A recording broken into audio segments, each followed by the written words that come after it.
Uh, my whole life, I knew someone close to me would be diagnosed with cancer, but never, not once did it cross my mind that it might be me. Um, just a year before my diagnosis, which was an incurable blood cancer, multiple myeloma, in which I was given a 4-year life expectancy, my first granddaughter, Kinley, was born. And you'll want to remember her name for a little bit later. But when that happened, all of a sudden, every statistic had a face, right? It was not, hey, he's leaving a family and behind. It's he's leaving his granddaughter, and it was a very, very difficult time. As someone who lives with cancer, I know all cancers can't be prevented because mine couldn't. But millions around the world can be. And that's why we're here to change the course of how we deal with cancer. And one thing I believe everybody in this room can agree on is that the best way to beat cancer is to avoid cancer. Next, please. So, every great moment begins with a question. We know that, right? And ours is, what if we could change the cancer story before it starts? While this message applies to all cancers, today we celebrate National Cancer Month and focus on that. It is the most commonly diagnosed cancer in the world. Next, please. Nelson Mandela famously said, education is the most powerful tool we have to change the world. And that's a pretty strong comment. And at this moment, that weapon is education, and it's something we're not using enough of. So imagine a world where every person, no matter where they live, has access to knowledge, where prevention is natural as compassion. Where we want to say where the power to stay well belongs to everybody, not just the rich or the people who could afford some extra help. Because together we can change this cancer story before it starts. Next, please. So, again, these aren't just statistics here, right? We know 42% of cancers are avoidable, yet, we don't really act on this. And we don't teach beforehand. And that's what we're doing. We're teaching how not to get cancer. And we're doing it in some unique ways that we found are really engaging. In 2022, 2.3 million women heard the words, you have breast cancer, right? That's one every 14 seconds. So in a couple of minutes I've been talking, 10 more women have been diagnosed. And if you take that tiny number and say, even 10% of them could have avoided it, it's significant.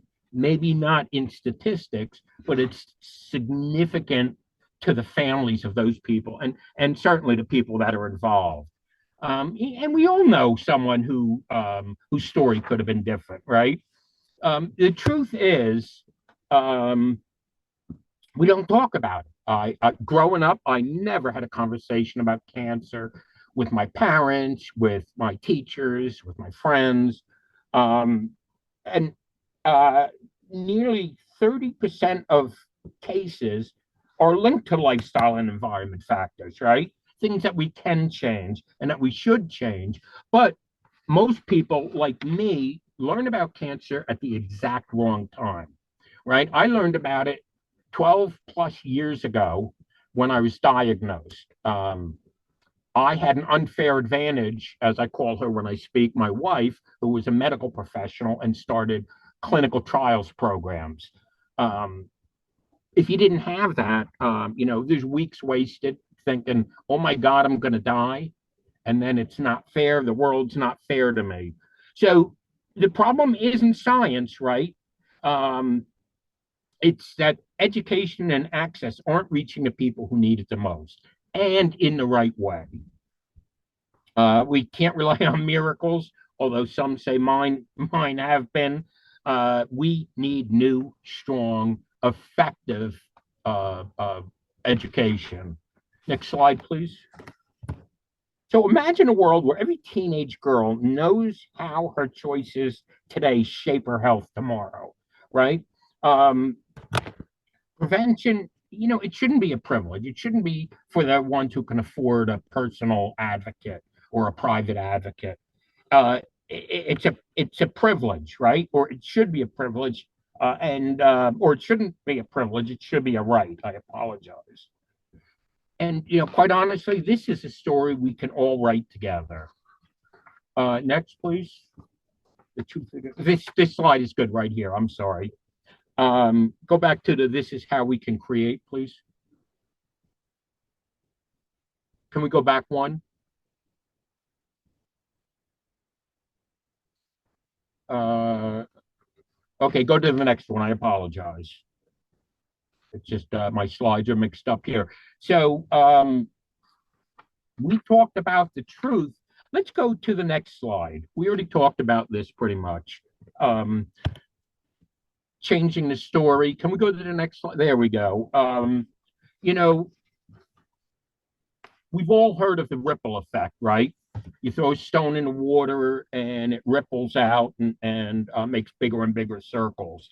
Um, that's what's going to make this program so successful and allow it to grow, right? One student learns about cancer prevention in school. He shares it with his mother, who changes how the family eats. Her younger brother grows up thinking prevention is normal, and her friends share it on social media.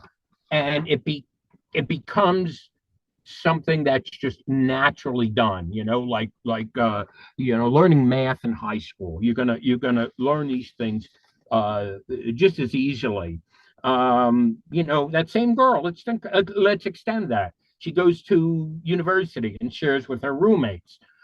Colleges that reach out to us want to have this as an introductory class. Any way to get the word out, and I will get into the technology in 1 second. So can we go to the next slide, please?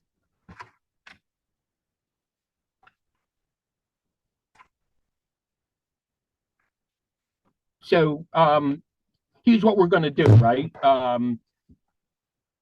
We're working on creating a world where cancer prevention education is everywhere, right? Not just when you go to the doctor and they say you have cancer and here's what you could do. It's for everyone, not just those who can afford it, but everyone in the world. And this is a global program. Everyone in the world has access to that information, and it's engaging, right? One of the problems is people put out paragraphs, right, or even several paragraphs, and the kids get bored of reading them, and we know that.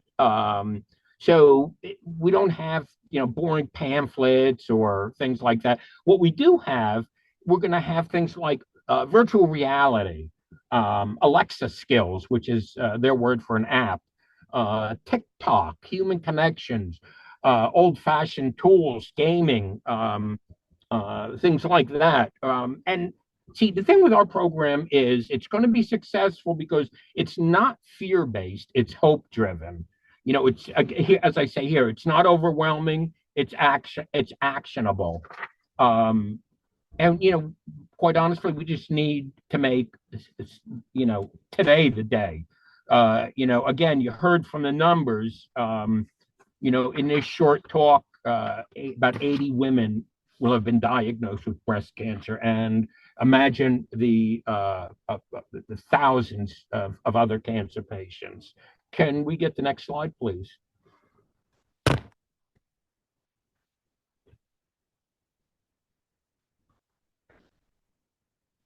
So one of the first thing I want to talk about is our delivery methods, right? Who we're delivering this to, who we're working with. We're working with high schools.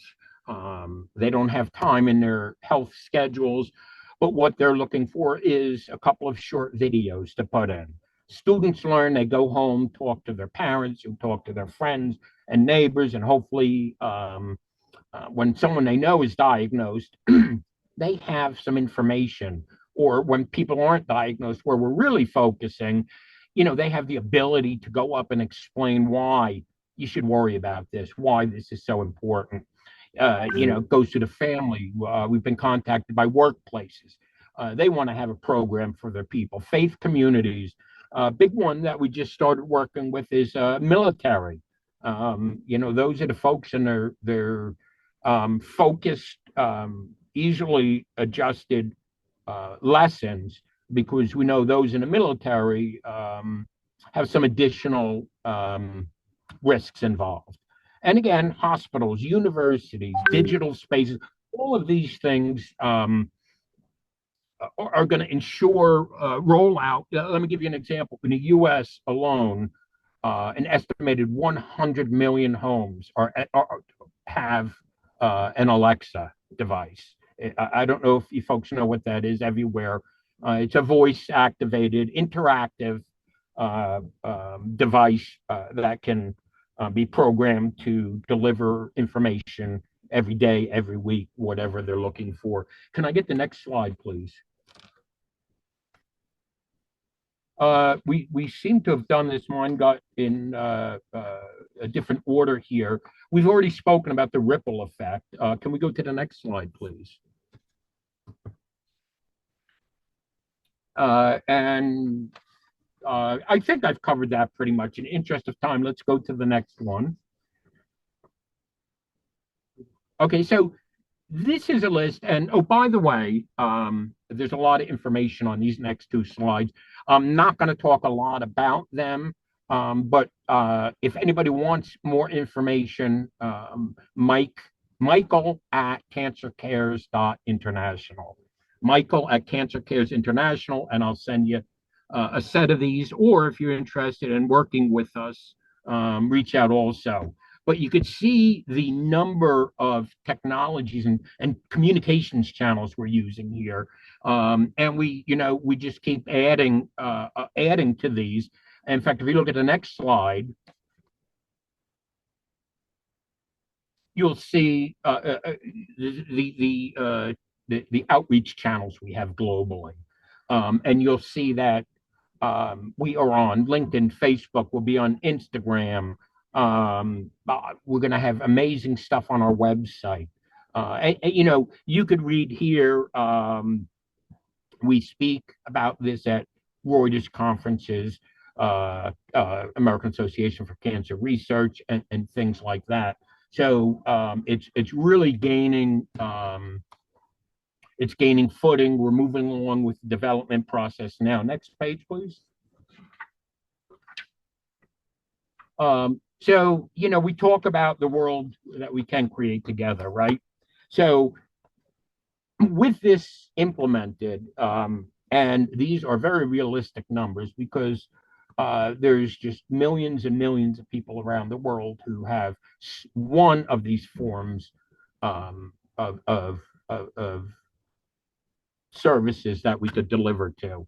And we believe in 5 years we'll reach over 10 million people, right? And that's just if we do it in the US. In 10 years, we believe we're going to see measurable declines, right? In cancer, including breast. It takes that long. We do not have a group that we're measuring against. We're going to measure against cancer statistics. It's what we're with. And in 10 years, we believe that's going to happen. And then in 20 years, hopefully, our generation views cancer differently, as something we could prevent. The cancer story can change, and we're going to do it. Not just in hospitals or research centers, classrooms, kitchens, homes, and communities around the world. Next slide, please.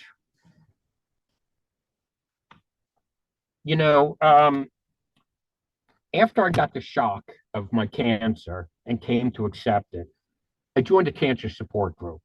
One day, a woman came in and said, I have multiple myeloma. I was just diagnosed a month ago.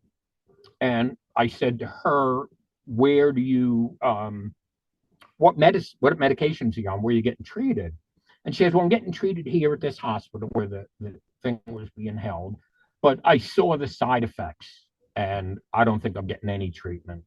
My response to her was, you forgot one side effect. And we know what that is. That's dying, right? If you don't do anything, we know that very, very high odds are you're going to die. And it made her look at it differently. But, you know, it kind of ties into what we're talking about here, an intersection between continuing as we are and choosing prevention education. Because if we don't change what we're doing, we can't expect things like cancer avoidance to change, or anything for that matter. Health will replace fear, hope will replace hopelessness. And the difference between those two I was describing to you, as Nelson Mandela said, education. Why does this matter to you? Well, if you're a parent, it's for everybody. Again, 40 some odd percent of us are going to get cancer in our lifetime. And much of that could be avoided. So what we do know also is that everybody is affected by cancer, right? My siblings, my parents were, my friends were. I looked at my wedding picture from 10 years ago, and everybody there was affected. They were all friends. They all reach out constantly.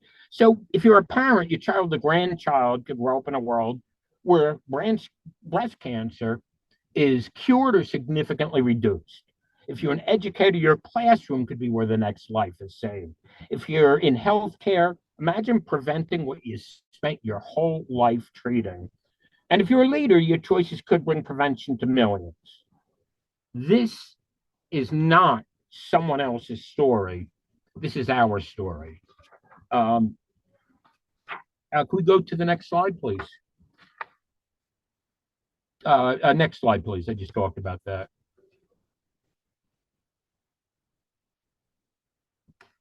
Okay, so the invitation, right? So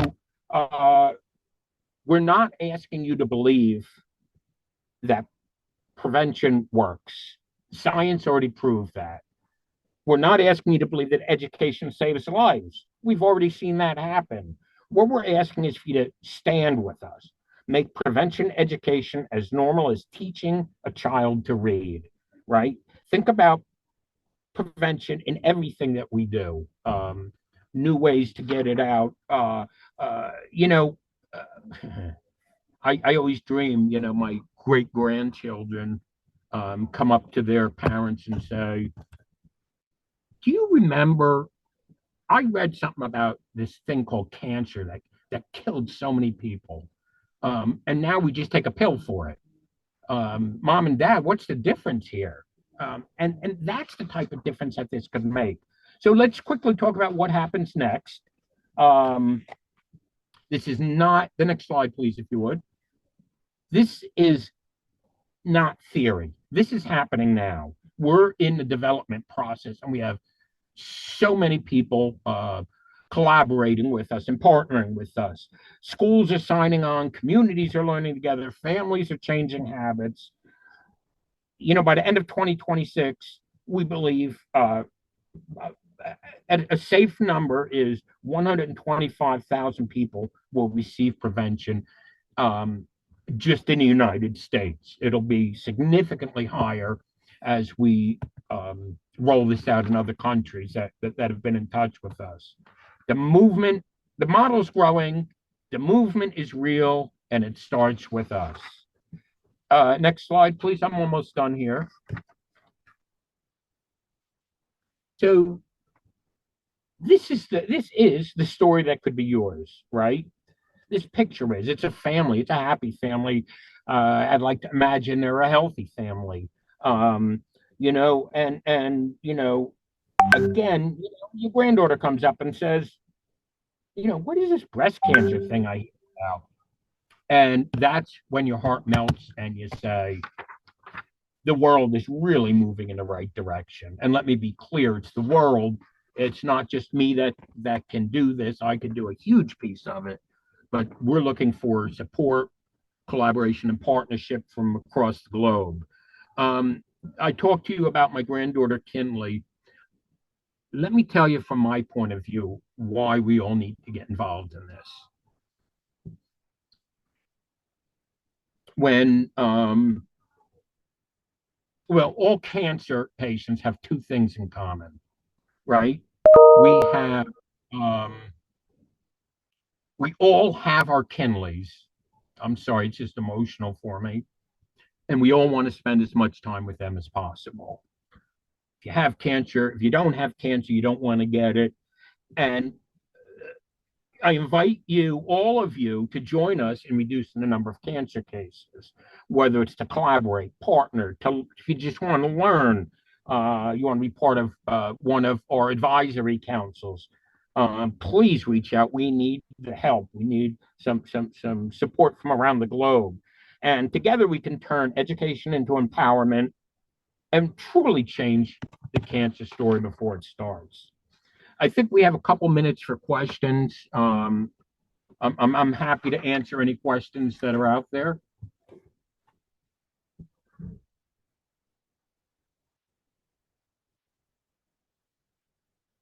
Do you have a buzzer to wake up the crowd?